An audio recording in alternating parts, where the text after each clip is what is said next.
ರಾಜ್ಯದ ಮಲೆನಾಡು ಭಾಗದಲ್ಲೂ ಕೂಡ ಉತ್ತಮ ಮಳೆ ಆಗ್ತಾ ಇದೆ. ಇದರ ಪರಿಣಾಮ ಹಾವೇರಿ ಭಾಗದಲ್ಲೂ ಕೂಡ ನಮಗೆ ಪರಿಣಾಮಗಳು ಕಾಣೋದಕ್ಕೆ ಸಿಗ್ತಾ ಇದೆ. ಹಾವೇರಿ ಜಿಲ್ಲೆಯ ಜೀವನಾಡಿ ನದಿಗಳಾಗಿರುವಂತಹ ತುಂಗಭದ್ರಾ ಮತ್ತು ವರದಾ ನದಿಗಳಿದೆಯಲ್ಲ, ಇದು ತುಂಬಿ ಹರಿತಾ ಇದೆ. ನದಿ ಪಾತ್ರದ ರೈತರು ಬರದಾಡೋ ಪರಿಸ್ಥಿತಿ ಸಹಜವಾಗಿ ನಿರ್ಮಾಣ ಆಗಿದೆ.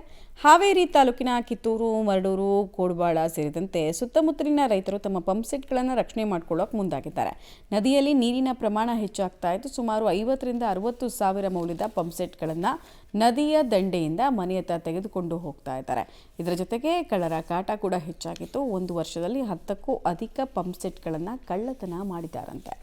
ಮಲೆನಾಡು ಭಾಗದಲ್ಲಿ ನಿರಂತರವಾಗಿ ಮಳೆ ಆಗ್ತಿರೋ ಹಿನ್ನೆಲೆಯಲ್ಲಿ ಹಾವೇರಿ ಜಿಲ್ಲೆಯ ತುಂಗಭದ್ರಾ ಮತ್ತು ವರದಾ ನದಿಗಳು ತುಂಬಿ ಹರಿಯುವಂತಹ ಪರಿಸ್ಥಿತಿ ನಿರ್ಮಾಣವಾಗಿರುವಂಥದ್ದು. ಹೀಗಾಗಿ ನದಿ ಪಾತ್ರದಲ್ಲಿರತಕ್ಕಂಥ ರೈತರಿಗೆ ಒಂದು ರೀತಿ ಸಂಕಷ್ಟ ಎದುರಾಗಿರುವಂಥದ್ದು. ಅಂದರೆ ವರದಾ ನದಿಯನ್ನು ಮತ್ತು ತುಂಗಭದ್ರಾ ನದಿಯನ್ನು ನಂಬಿಕೊಂಡು ಸುತ್ತಮುತ್ತಲಿನ ರೈತರು ನೀರಾವರಿಯನ್ನು ಮಾಡ್ತಾರೆ. ಹೀಗಾಗಿ ಪಂಪ್ ಸೆಟ್ಗಳು ನೀರಿನಲ್ಲಿ ಮುಳುಗಿ ಕೊಚ್ಚಿಕೊಂಡು ಹೋಗುವಂತಹ ಸಾಧ್ಯತೆ ಕೂಡ ಹೆಚ್ಚಾಗಿರ್ತದೆ. ಹೀಗಾಗಿ ರೈತರು ಕೂಡ ತಮ್ಮ ಪಂಪ್ ಸೆಟ್ಗಳನ್ನು ರಕ್ಷಣೆ ಮಾಡಲಿಕ್ಕೆ ಈಗ ತಮ್ಮ ಮನೆಗಳಿಗೆ ಒಯ್ಯುವಂಥ ದೃಶ್ಯ. ಈಗ ನಾನು ಹಾವೇರಿಯ ಜಿಲ್ಲೆ ಕೊರಡೂರು ಮತ್ತು ಕೋಡಬಾಳ ಗ್ರಾಮದ ಬರಿಯಲ್ಲಿರ್ತಕ್ಕಂಥ ವರದಾ ನದಿಯ ತೀರದಲ್ಲೇ ದೃಶ್ಯದಲ್ಲಿ ತೋರಿಸ್ತೇನೆ ನಿಮಗೆ. ಈಗಾಗಲೇ ನದಿಗಳು ಕೂಡ ತುಂಬಿ ಹರಿಯುವಂತಹ ದೃಶ್ಯವನ್ನು ತೋರಿಸ್ತೀನಿ. ಹೀಗಾಗಿ ರೈತರು ಕೂಡ ತಮ್ಮ ಪಂಪ್ ಸೆಟ್ಗಳನ್ನು ಮನೆಗಡೆಗೆ ಒಯ್ಯಲಿಕ್ಕೆ ಎಲ್ಲವನ್ನು ಮಿಷನ್ಗಳನ್ನು ಬಿಚ್ಚಿಟ್ಟು ತೆಗೆದುಕೊಂಡು ಹೋಗಲಿಕ್ಕೆ ಸಿದ್ಧತೆ ಮಾಡಿಕೊಂಡಿರುವಂಥದ್ದು ನಾನು ದೃಶ್ಯದಲ್ಲಿ ತೋರಿಸ್ತೀನಿ. ರೈತರು ಈಗಾಗಲೇ ತಮ್ಮ ಅಂದರೆ 50ರಿಂದ 60 ಸಾವಿರ ರೂಪಾಯಿ ಪಂಪ್ ಸೆಟ್ಗಳು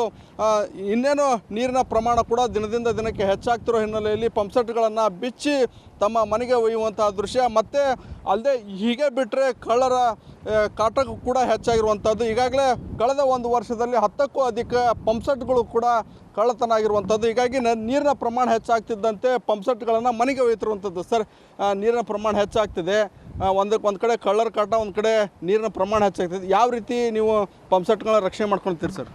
ಸರ್, ನಾವು ಈಗ ನೀರಾವರಿ ಮಾಡೋ ಹೊತ್ನಾಗ ಈಗ ರೈತರೆಲ್ಲರೂ ಇಲ್ಲಿ ಭಾಳ ಮೋಟ್ರ ಇರ್ತಾವೆ.